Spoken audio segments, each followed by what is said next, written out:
The Galactic Coalition expected Earth to send its finest strategists, decorated generals draped in medals and bound by noble codes of engagement.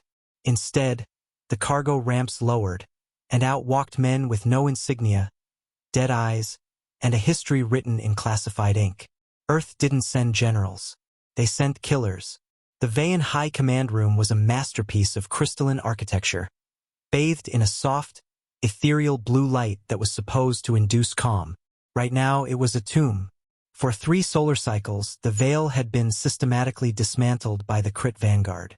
The Crit were a brutal, highly regimented species that fought with a mechanical ruthlessness the Veian honor code simply could not comprehend. The Veil fought with strict rules of engagement, announcing their artillery strikes to allow non-combatants to flee and refusing to use weapons that caused undue suffering. The Crit used these rules as a roadmap to slaughter them. Desperate, the Coalition reached out to the newest, most volatile species on the fringes of known space: humanity.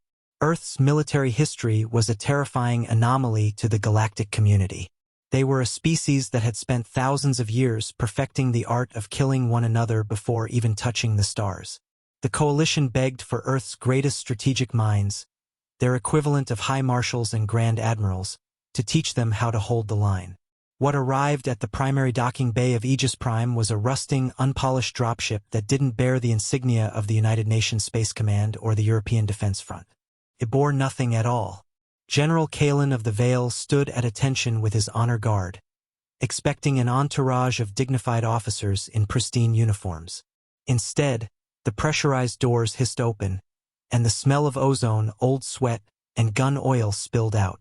Down the ramp walked 30 humans. They wore mismatched, dark-colored tactical gear. No shiny metals, no polished boots. Some wore scuffed combat vests. Others had modular rigs loaded with kinetic magazines and serrated combat knives. Their leader stepped forward. He was a man in his late 40s with a face like weathered granite, graying hair cropped tight to his skull, and a scar that ran jaggedly across his jawline. "General Kalen," the man said. His voice was gravelly, completely devoid of the melodic cadence the Veil were used to. "I'm John Hayes. We're the advisory group." Kalen blinked his 4 eyes in confusion. "Mr. Hayes, I was expecting a general. Forgive me, I struggle with human names. General Mitchell or Admiral Davies, the architects of the Orion campaign." Hayes spat a wad of synthetic tobacco onto the pristine docking bay floor. Kalen's honor guard flinched. "Mitchell is a politician in a uniform. General Davies is a logistical manager. Your diplomats told our politicians that you were losing a war because the enemy wasn't playing by the rules." Hayes looked around the pristine, fragile beauty of the docking bay. "Earth decided you didn't need generals. You needed problem solvers." "And what military branch do you represent?" Kalen asked, trying to mask his growing unease. "We don't," a woman behind Hayes said. She was tall, lean, and carried a customized kinetic anti-material rifle over her shoulder. Her name was Sarah Jenkins. "Most of us haven't worn a government uniform in a decade." Kalen accessed his datapad, scanning the sparse files Earth had transmitted. He frowned. "It says here you were formerly employed by Constellus and Triple Canopy. What are these specialized tactical regiments?" Hayes offered a grim, humorless smile. "You could say that. Back on Earth, they call us private military contractors, PMCs. We go where governments can't officially go, and we do the things they don't want on the evening news." The Veil had no concept of mercenaries or private armies. To them, war was a sacred, tragic duty borne by the state. The idea that violence was a corporate service bought and paid for by the highest bidder was abhorrent. But the Veil were dying, and they had no luxury of moral high ground. "We're giving it to them." For the next 12 hours, the humans worked with terrifying efficiency. They didn't build walls. They dug holes. They laced the valley floor and the abandoned ridge with a cocktail of volatile chemicals stripped from the Veian fuel reserves, mixed with shrapnel harvested from broken transport ships. It was an improvised explosive strategy straight out of the darkest chapters of Earth's modern warfare. They set up overlapping fields of crossfire in the jagged rocks below the ridge, completely concealed from the naked eye and thermal scans using thermal blankets and mud. The humans spread out, integrating themselves among the panicked Veian squads. They didn't give rousing speeches. They simply checked their weapons, chambered rounds, and waited in silence. At dawn, the Crit attacked. They came in a massive, disciplined wave, thousands of towering, chitinous soldiers marching in perfect lockstep, chanting a war dirge that shook the ash from the sky. They expected the Veil to meet them with energy bolts from the ridge. Instead, the ridge was silent. Thinking the Veil had retreated in cowardice, the Crit vanguard surged forward, breaking their rigid formation to claim the high ground. They flooded the ridge, thousands of them packing into the narrow space and raising their banners. In the mud-soaked trench below, Hayes watched the monitor on his wrist. The thermal blooms showed the Crit perfectly clustered directly over the buried C4 and fuel cells. "Cole!" Hayes whispered into his comms. "Firing!" Cole replied. The detonation didn't just shake the ground. It shattered the sky. The ridge erupted in a blinding column of orange fire and pulverized rock. The concussive wave threw Veian soldiers off their feet in the trenches, deafening them. When the smoke cleared, the ridge was gone. It had been reduced to a smoldering crater. 3,000 Crit shock troops had been vaporized in a fraction of a second. Captain Lear stared in absolute horror.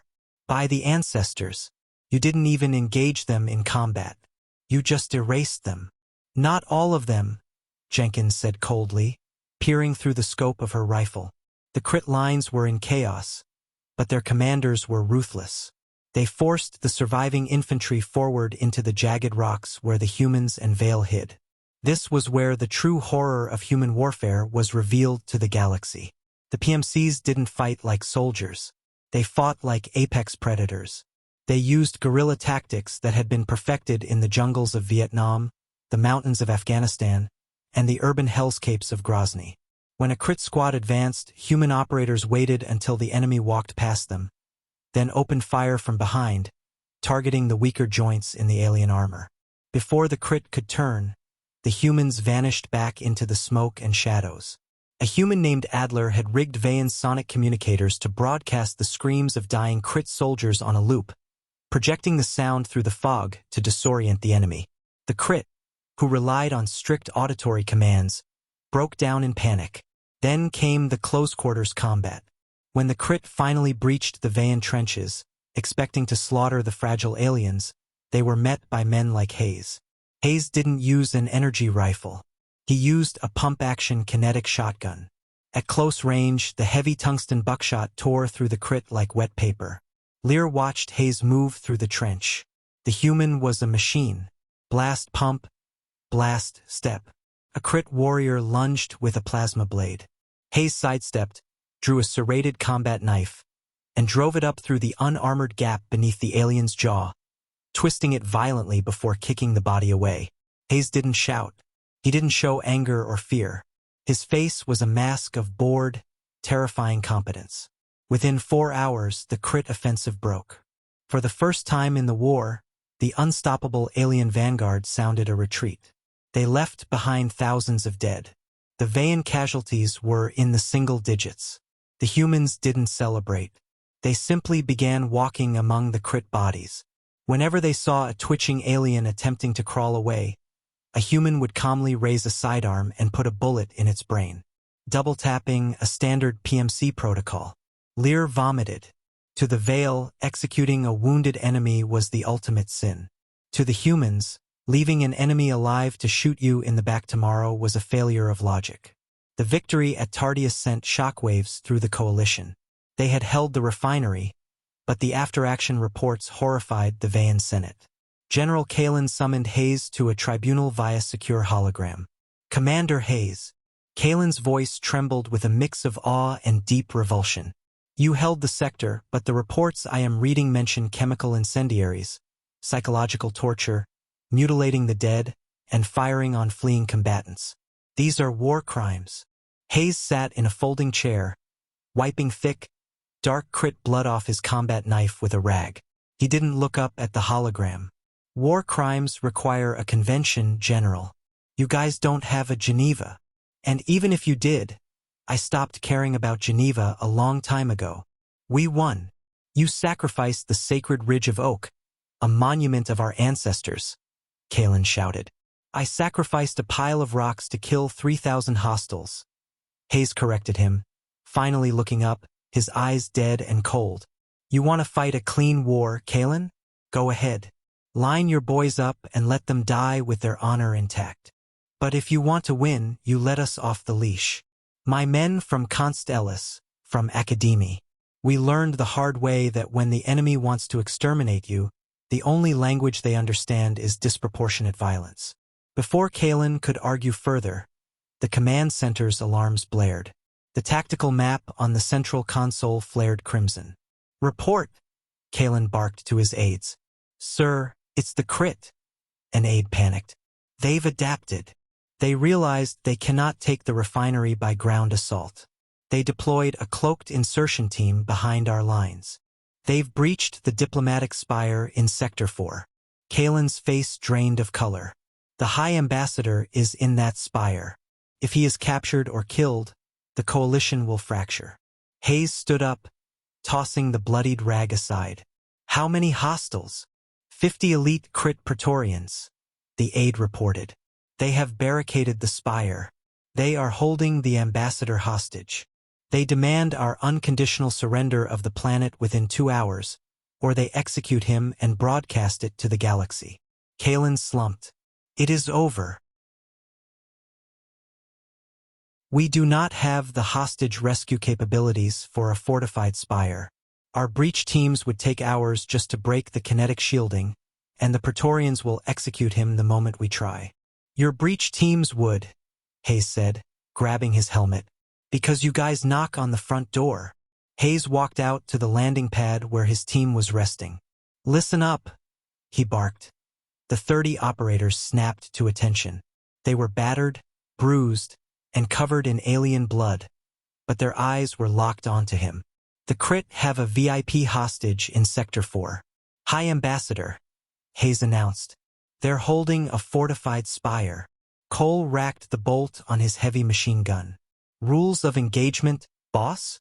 The crit think they have leverage, Hayes said, his voice dropping into that terrifyingly calm register. We're going to show them that taking hostages only works if the people rescuing them care about collateral damage. No negotiations. No warnings. We are going black. The human team didn't board a standard transport. They requisitioned a Veian atmospheric stealth glider, ripping out the safety harnesses to make room for heavy ordnance. As the glider cut through the toxic clouds toward the spire, Jenkins knelt beside Hayes, preparing breaching charges. Boss, if the spire is as fortified as they say, standard entry is going to get the VIP killed. We aren't doing a standard entry, Hayes said. He pulled up the structural schematics of the spire. The Veil build everything with glass and crystalline alloys. It's beautiful, but it's brittle. The Praetorians are holed up in the penthouse suite 120 stories up. They've reinforced the doors and the elevators. They are watching the stairs. So, where are we going in? Cole asked.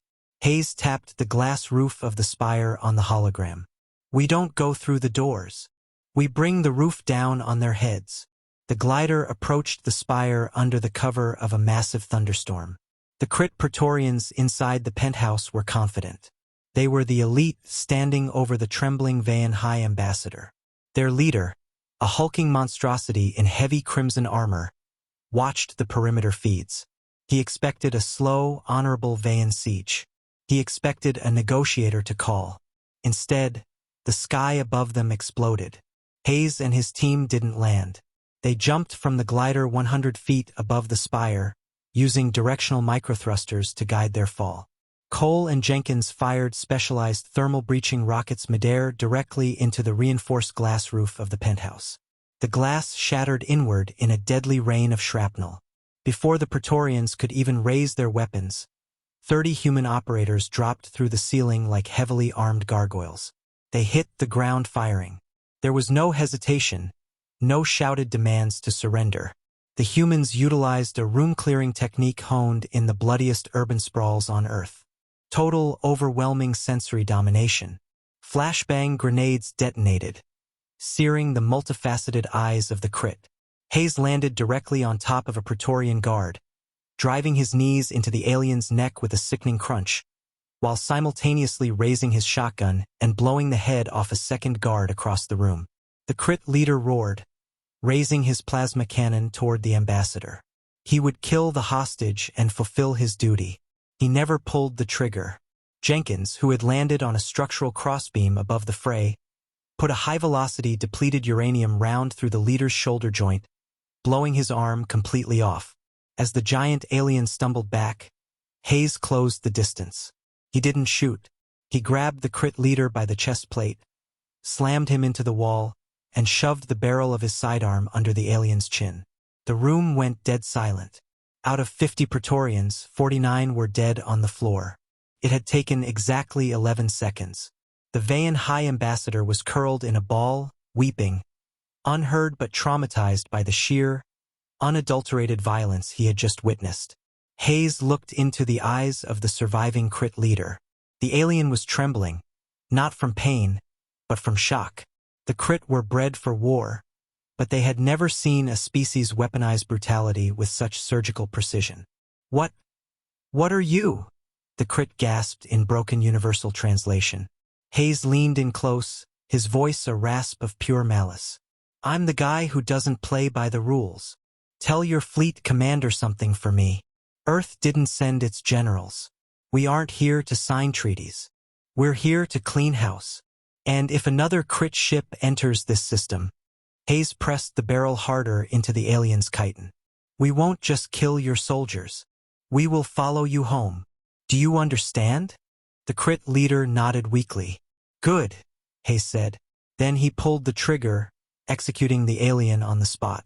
The ambassador screamed in horror. He had surrendered. "You told him to deliver a message." Hayes holstered his weapon, looking at the ambassador with cold indifference. "I lied. I'm going to send his head back on a supply drone. It makes a better point." The supply drone breached the atmospheric threshold of Tardius, ascending into the cold vacuum of orbit, where the crit armada hung like a plague of iron locusts. Aboard the flagship Scourge, Overlord Vask stood on his command deck. He was a veteran of a dozen planetary conquests, a titan of chitin and muscle who had never known the bitter taste of defeat. When the drone's cargo bay opened on the hangar deck, Vask's lieutenants expected a message of surrender from the Veian High Ambassador. Instead, they found a simple reinforced permaglass box. Inside rested the severed head of the Praetorian commander. Pinned to the commander's fractured helmet was a physical piece of synthetic parchment, a primitive medium the crit hadn't used in millennia. Written in thick, dark blood were 3 words in the Universal Standard Script. "You're next, Earth." Vask shattered the glass box with a single strike of his armored fist. A primal roar of fury echoed through the cavernous hangar. The Veil were weak, pathetic creatures of diplomacy and hollow honor. They did not do this. This was the work of the new variable, the humans. "Target the planetary surface," Vask bellowed, marching back to the command deck. "Calculate the coordinates of their defensive command. I want maximum yield orbital strikes. Turn their remaining cities to ash. If these humans wish to fight like savages, they will die like them." Down on the surface of Aegis Prime, the mood in the Coalition Command Center was a suffocating mix of salvation and profound horror. General Kalin watched the tactical display as the crit armada began shifting into orbital bombardment formations. "You have doomed us, Commander Hayes," Kalin whispered, his voice trembling. "They are not retreating. They are preparing to glass the continent. We do not have the planetary shields to withstand a sustained orbital bombardment." John Hayes stood by the holographic projection, calmly wrapping the ceramic armor plates on his chest rig. The rest of his PMC squad was scattered around the room, reloading magazines, checking zero on their optics, and patching up minor flesh wounds with medical staplers. They looked less like saviors and more like mechanics finishing a dirty, exhausting shift. "They aren't going to bombard anything, General," Hayes said, tapping a coordinate on the map. "Orbital bombardment requires the flagship to lower its kinetic barriers to open the heavy plasma silos. When they do that, their command ship is vulnerable for exactly 4 minutes." Kalin blinked. his 4 eyes struggling to process the human's calm demeanor. Vulnerable to what? Our fleet is in ruins. We have nothing that can pierce their hull in 4 minutes. You don't? Sarah Jenkins chimed in, racking the bolt of her anti-material rifle with a metallic clack that made the Veian aides jump. But we do. We salvaged a crit heavy transport from the Tardius Ridge before we blew it to hell. Cole got the transponder codes working. Kalen stared at them in disbelief. You intend to fly a salvaged enemy transport directly into the heart of an armada? They will scan you. They will realize it is a trick. Not if the ship registers as full of dead crit, Adler said with a dark chuckle, adjusting a data pad on his wrist. We loaded the cargo bay with 100 of their corpses. Thermal scanners will read a ship full of cooling crit bodies. They'll think it's an automated casualty retrieval barge. By the time they realize the bodies are dead, we'll already be inside the flagship. This is madness. It is a suicide mission, Kalen protested. It's only suicide if you plan on dying, Hayes replied flatly. General, keep your remaining anti-air batteries firing. Make them think you're desperate. Draw Vask's attention. We'll handle the rest. The salvaged crit transport shuddered violently as it broke atmosphere. Inside the cramped, blood-stained cockpit, Hayes took the controls. The air reeked of alien ichor and ozone. In the back, 29 operators sat in pitch darkness, their magnetic boots locked to the floor deck, breathing in measured, shallow breaths to conserve oxygen. As they approached the Scourge, the radio crackled with guttural crit challenges. Adler, sitting in the co-pilot seat, ran a bypass algorithm through the ship's transponder, transmitting a falsified automated distress signal indicating catastrophic life support failure. For agonizing minutes, the massive automated turrets of the crit flagship tracked them. The targeting lasers painted the hull of their small transport. If the crit decided to simply vaporize the barge, it would be over in a microsecond.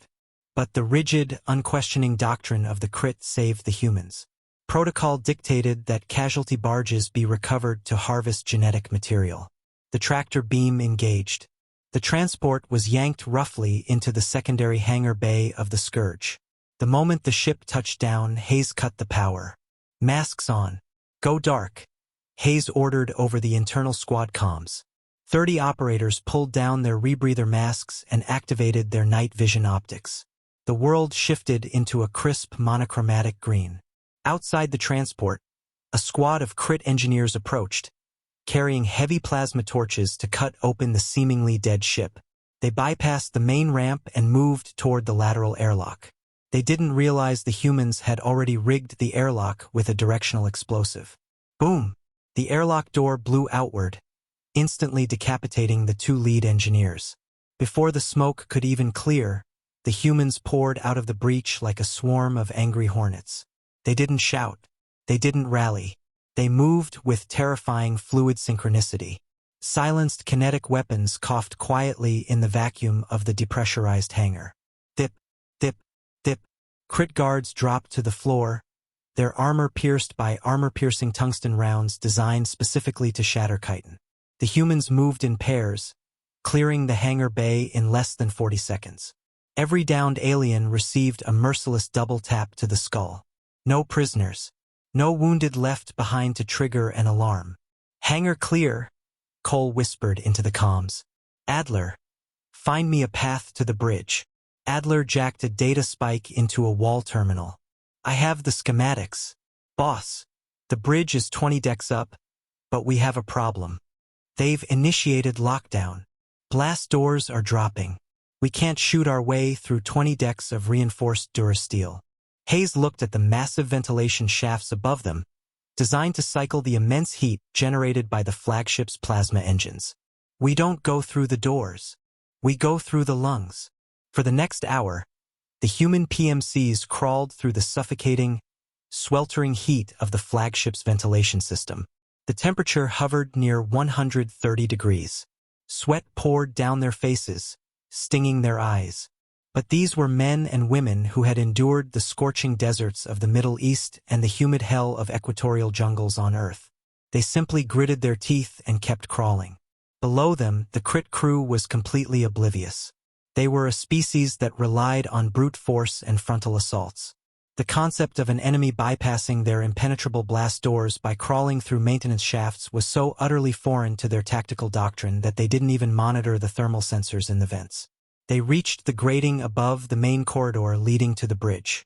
Through the slats, Hayes could see a dozen elite Praetorian guards stationed outside the command deck, heavily armed and scanning the empty hallway. Jenkins and Cole, Hayes signaled with tight, sharp hand gestures. Sink!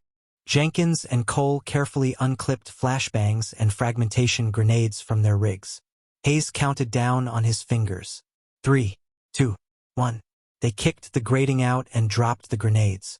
The explosions were deafening in the enclosed corridor. Shrapnel tore through the Praetorians' legs, and the blinding flash overloaded their optical receptors. Before the aliens could even raise their weapons, the PMCs dropped from the ceiling. It was a slaughter. At close quarters, the long, unwieldy plasma rifles of the Crit were useless against the compact suppressed submachine guns and combat shotguns of the humans. Hayes landed on a wounded Praetorian, driving his combat knife through the soft tissue at the base of its neck. "Breach the door," Hayes barked, pulling his knife free. Cole slapped a massive block of C4 against the locking mechanism of the bridge blast door. "Fire in the hole." The blast door blew inward with the force of a localized hurricane, tearing the hinges from the bulkhead. Smoke and jagged metal rained across the pristine, heavily digitized command deck of the Scourge. Overlord Vask turned, his heavy plasma cannon already spooling up. He expected to see a desperate Veian strike team. Instead, out of the smoke walked shadows. The humans moved with terrifying predatory grace. They didn't attack in a wave. They spread out instantly, utilizing cover, establishing intersecting fields of fire, and dismantling the bridge crew with cold, clinical precision.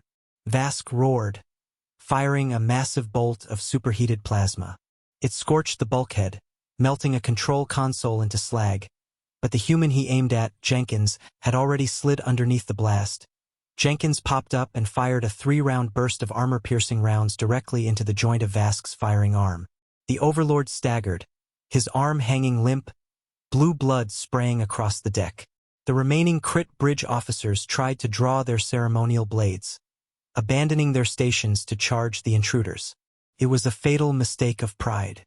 The humans gunned them down mercilessly, their kinetic weapons chewing through flesh and bone. Within 30 seconds, the massive command deck was a graveyard. Only Vask remained, leaning heavily against the central command table, clutching his ruined arm. He stared at the humans as they slowly closed the circle around him. They didn't look triumphant. They looked annoyed. Hayes stepped forward, his kinetic shotgun leveled at the Overlord's chest. "You?" Vask gasped, blood bubbling from his mandibles. "You skulk in the shadows like vermin. You do not face your enemies in the light." Hayes didn't smile. He didn't offer a monologue about the indomitable human spirit. He simply looked at the alien warlord with the dead, tired eyes of a man who had seen too much death to care about speeches. "Honor is a comforting lie dead men tell themselves," Hayes said quietly. "You came into this system thinking war was a game of formations and rules. You thought you were the apex predators because you hit the hardest. But you forgot the most important rule of the jungle." Hayes stepped closer, the barrel of his shotgun pressing against the cracked chitin of Vask's chest plate. "It's not the biggest animal that survives. It's the meanest." Hayes pulled the trigger. The heavy tungsten slug tore through Vask's chest, destroying his primary and secondary hearts. The massive warlord collapsed backward, dead before he hit the deck. "Adler, how long until the fleet realizes their command ship just went dark?" Hayes asked, immediately turning away from the corpse. "They're already pinging us, boss," Adler said, frantically typing on his data pad while plugged into the mainframe. "I have control of the flagship's core reactor, but we have company coming. Internal sensors show about 500 heavily armed Crit Marines heading our way. Set the reactor to overload. Give us a 10-minute fuse," Hayes ordered. "Everyone else, plant thermite charges on the navigation computers and the comms relays. We're blinding them before we blow them to hell." The team worked in frenzied silence. Within 2 minutes, the bridge was rigged to burn. Adler pulled the data spike. Core overload initiated. Boss, we don't have time to crawl back through the vents. The Marines are sealing the decks. We aren't crawling back, Hayes said, looking out the massive viewport at the starry expanse of space, where the hijacked transport was still docked 2 miles below them. Cole, blow the glass. Cole grinned wildly. He placed a series of micro-breaching charges in a circle on the reinforced permaglass viewport. Helmets on. Magnetic boots engage, Hayes yelled. 30 operators slammed their helmets shut, the seals hissing as they locked. They activated the magnetic clamps on their boots, anchoring themselves to the deck. Cole hit the detonator. The viewport shattered. The explosive decompression was instantaneous and violently powerful.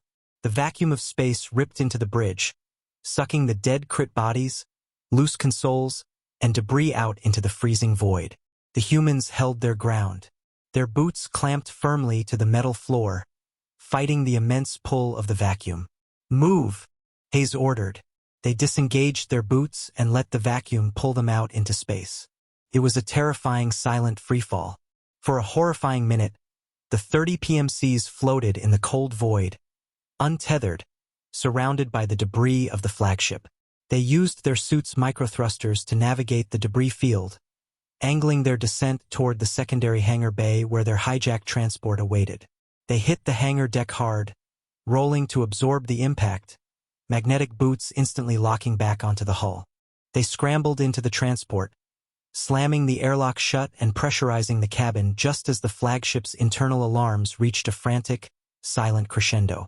Hayes punched the thrusters, and the battered transport shot out of the hangar bay, burning hard for the planet's surface. Behind them, the Scourge shuddered. A brilliant, blinding white light erupted from its core. The reactor overload consumed the flagship in a silent expanding sphere of nuclear fire, vaporizing it instantly. The resulting shockwaves slammed into the surrounding crit cruisers, stripping their shields and sending them spinning out of formation. With their flagship destroyed, their overlord dead, and their communications network in shambles, the rigid crit collapsed. Panic and emotion they had entirely bred out of their frontline soldiers, but not their naval navigators, took over. Without orders, the armada broke orbit. They fled into hyperspace jumps to escape the terrifying unseen enemy that had just decapitated their invincible fleet. Down on Aegis Prime, General Kalen stood on the balcony of the command center, watching the distant flashes of light in the sky as the crit armada fractured and fled. The Veian senators behind him were weeping with relief, praising the ancestors for their miraculous salvation. But Kalen didn't feel relief. He felt a deep, chilling dread. Hours later, the battered human transport touched down on the landing pad. Hayes and his team walked down the ramp. They were exhausted, their armor scorched, their weapons nearly empty, but they were alive. All 30 of them. Kalen approached Hayes. He didn't offer a salute. He couldn't. The crit have fled the sector, Kalen said softly, his voice devoid of the usual Veian melodic lilt. You have saved our world, Commander Hayes. The Coalition is forever in your debt. Hayes unclipped his helmet, running a dirty hand through his graying hair. Wire the rest of the payment to the offshore accounts listed in the contract. We'll be leaving in the morning. Kalen hesitated. The Senate wishes to offer humanity a permanent seat on the Coalition Security Council.